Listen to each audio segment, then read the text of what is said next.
On ouvrira une nouvelle ère. Eb révèle son intention de conclure la paix avec la Russie à un demi malgré le différend territorial. Tokyo compte sur un dialogue bilatéral entre la Russie et le Japon.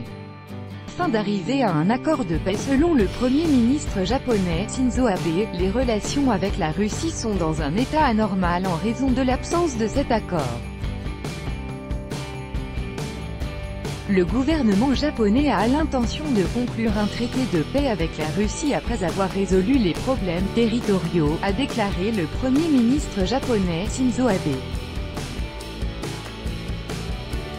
Les accords conclus avec la Russie en 2016 lors de la visite de Vladimir Poutine, NDLR, à Nagato progressent. Sur la base des relations de confiance entre le président russe et moi, on résoudra le problème territorial et conclura un traité de paix. On ouvrira une nouvelle ère dans les relations russo-japonaises, a indiqué Shinzo Abe. Le Premier ministre japonais a également précisé que les relations avec la Russie étaient dans un état anormal.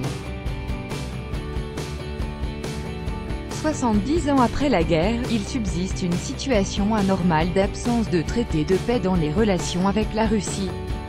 Pour la deuxième année consécutive, d'anciens résidents des îles Itoro, Kunashir, Shikotan et Abomai, revendiqués par la Japon, NDLR, peuvent visiter les tombes de leurs ancêtres.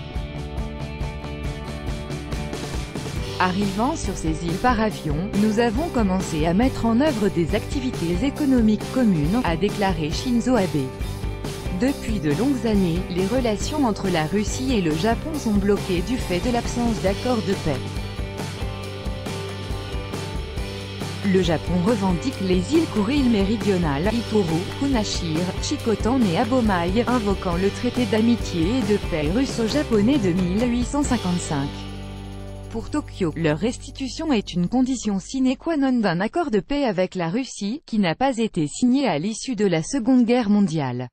La position de Moscou repose sur le constat que les îles Kuril méridionales faisaient partie de l'URSS à l'issue de la Seconde Guerre mondiale, la souveraineté russe sur ces îles étant incontestable et conforme au droit international.